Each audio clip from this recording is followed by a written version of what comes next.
If you're old enough, you might remember that McDonald's used to run a lottery thing called the Monopoly prize game. Basically, McDonald's partnered with Hasbro to give away houses, cars, luxury cruises, or the grand prize of $1 million to one out of every 150 million people who ate at McDonald's.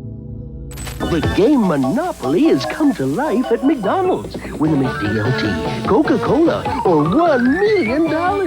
McDonald's will give you $1 million. What you do with it is up to you. The excitement of the Monopoly game is back at McDonald's. Just buy America's favorite prize.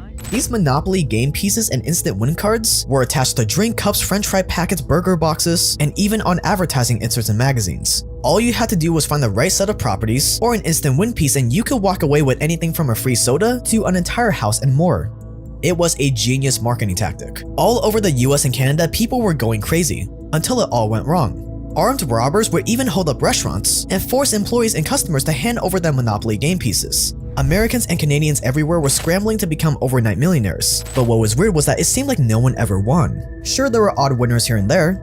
We bought our breakfast, and I got my hash browns, coffee, whatever, and filled it off, and there it was. But for a game that was supposed to have 2 people win $1 million a year, things were a little quiet. A little too quiet. Prizes were disappearing and no one knew why. McDonald's was giving away $2 million a year, but no one knew who was winning that money. Were people hiding their identities so their friends and family wouldn't know? Was the game rigged? Not according to McDonald's. They said they didn't choose who won. An independent security company was in charge of sending the winning pieces to locations around the US. 12 years and $24 million later, and no one knew who the money went to.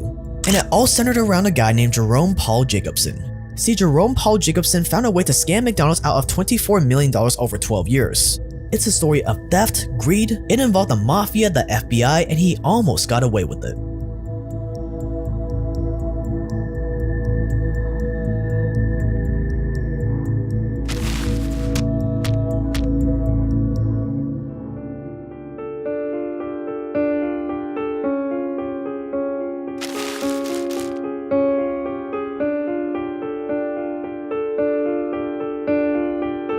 Jerome Paul Jacobson had a lifelong streak of bad luck. As a teen, he applied for the Marines, but got turned down due to high arches in his feet. Then in 1976, he joined the Florida Police Force, but he injured his arm a year later and was put on medical leave.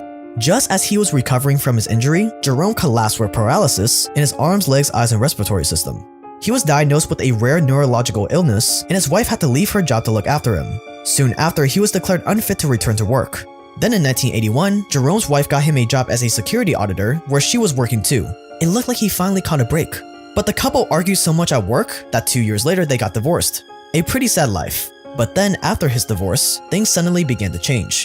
At that job, Jerome got the reputation of being dedicated, having irreproachable work ethic, and coming down hard on anyone who broke the rules.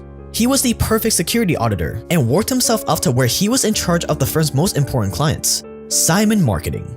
Simon Marketing just so happened to manage $500 million worth of marketing for none other than McDonald's. When the McDonald's Monopoly game started in 1987, Simon Marketing was put in charge of manufacturing and distributing the game pieces, and Jerome made sure they fulfilled this job without a hitch. He even inspected the shoes of the workers to make sure they weren't trying to steal any pieces. Workers wouldn't be allowed to go to the bathroom alone, and Jerome ordered everyone in the factory to be under watch 24 hours a day. A year later, Simon Marketing got Jerome to quit his current job to work for them. He was just that good.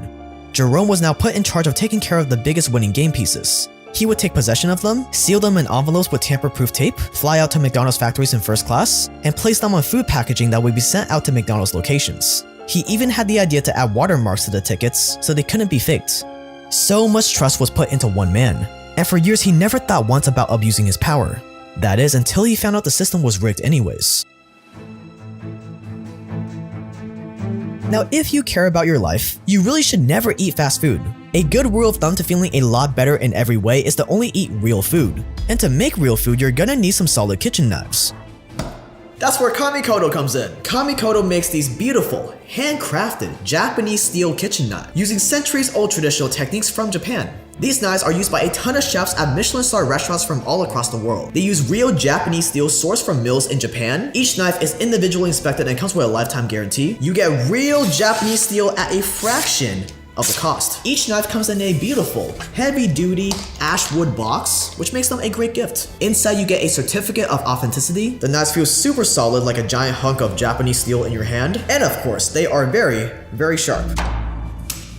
Oh! I recommend this 3-piece Konpeki set, which comes with a vegetable knife, a slicing knife, and a little utility knife. And right now, Kamikoto is having their Valentine's Day sale, which means you get an extra $50 off when you use discount code JakeTran. All you have to do is head to kamikoto.com/JakeTran with the link below, choose the knife set you want, use discount code JakeTran at checkout for $50 off. That's kamikoto.com/JakeTran with discount code JakeTran with the link below. Thanks to Kamikoto for sponsoring this video.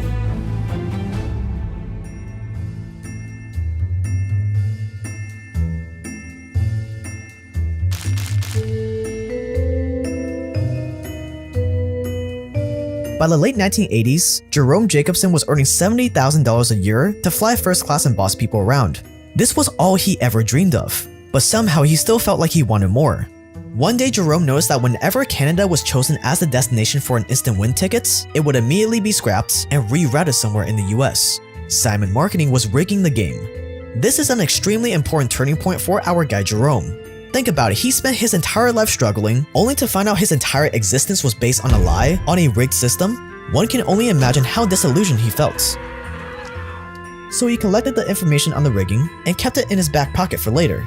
Not long after, a set of anti-tamper stickers were accidentally mailed to his house. These were seals for the game piece envelopes, and it was the only thing he needed to rig the game in his favor, and he got right to work.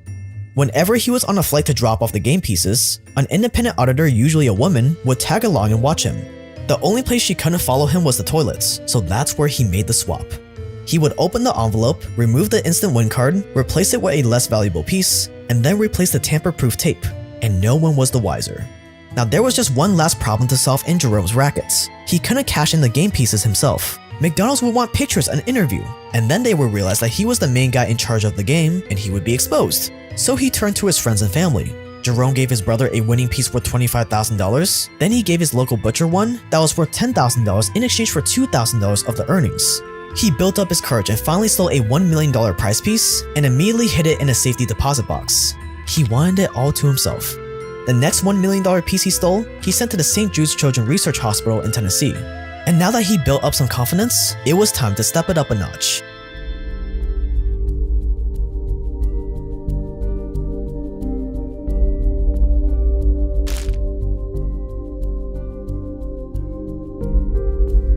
Jerome recruited his clients at random in his states. A guy he met on the plane, someone from his barbershop.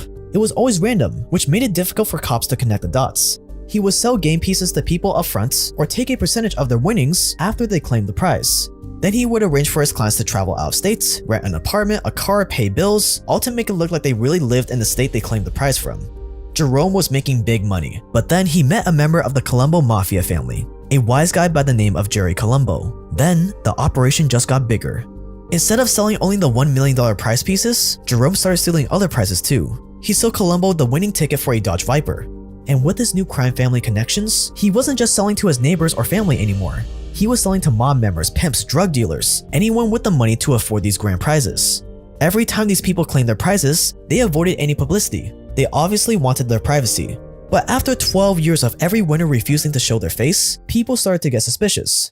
By 1998, almost all of Jerome's family members had cashed in on some kind of game piece, and Jerome finally got to enjoy the good life as a true racketeer. He was spending his hard-earned cash on every luxury product he could get his hands on. He bought land all over the US, started an antique car collection, and paid for his friends and family to go on expensive cruises. Jerome's neighbor watched in amazement as the number of cars he had just kept going up, often joking about where the winning tickets were going to. But no one ever expected he was doing anything wrong. He just didn't seem like the type. And Jerome kept raking in the money, until something completely unforeseen happened that would change the course of Jerome's life forever.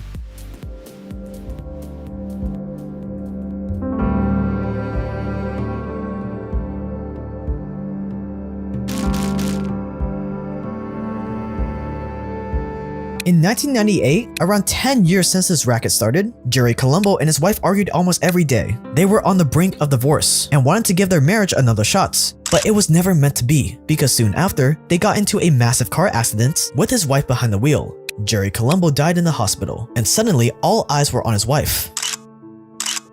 Had she killed him because of their fighting? Or had it been our guy Jerome, tired of sharing his money? Without Jerry Colombo to find new clients, Jerome had to find new middlemen fast, and that's where things went downhill. He recruited 3 men to help. They would find clients, get them to pay, and then their clients would find winning game pieces in magazines, thrown in the back of their cars, or even in a pile of trash at home. No one suspected any foul play, and it was the perfect operation. Except the Colombo family, suspicious, angry, and looking for revenge, had found a reason to make Jerome their next targets, and soon the whole operation would come crashing down around him.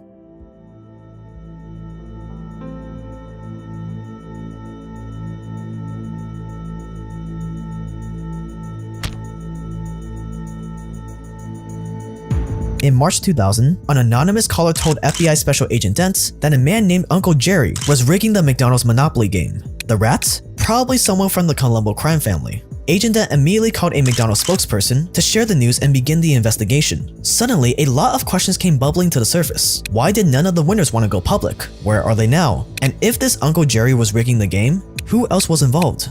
Worried, McDonald's suspended the competition in 2001. We really trusted them to run the game for us. We had to end the relationship to gain the trust back with our customers. They quickly identified Uncle Jerry as our guy Jerome, but the FBI needed proof, so they launched Operation Final Answer.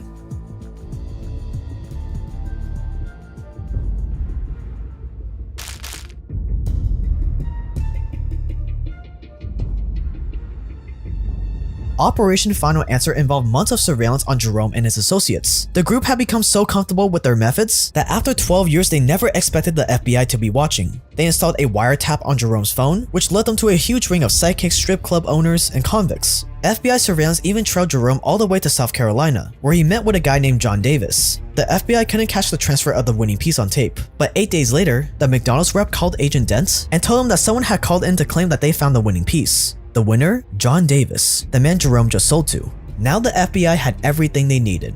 More than 50 people were arrested and tried. Jerome Jacobson was interrogated for 6 hours, during which he confessed to all the charges against him. He admitted to having stolen most of the big winning pieces over the past 12 years, and in exchange for his confession, Jerome would accept 15 years in jail. All his luxury cars and property were seized. And Simon Marketing, the company that was in charge of the Monopoly game, it was dissolved. It was one of the biggest, most complex forms of mail fraud in history, and yet it was forgotten in less than a day. Why? Because the court case started on September 10, 2001. The very next day, the worst terrorist attack on American soil happened, and America instantly forgot about the guy that robbed McDonald's out of $24 million.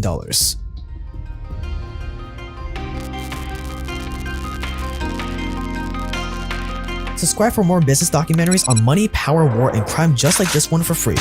And if you want a documentary on everyone's favorite private island owner, Jeffrey Epstein, we have a private documentary coming out on him in the next few weeks, available to only members of the channel. Click the join button below to be the first to watch that one, and all the other private documentaries that are already out. And if you join and don't think it's worth it, email me and I will personally refund you the money.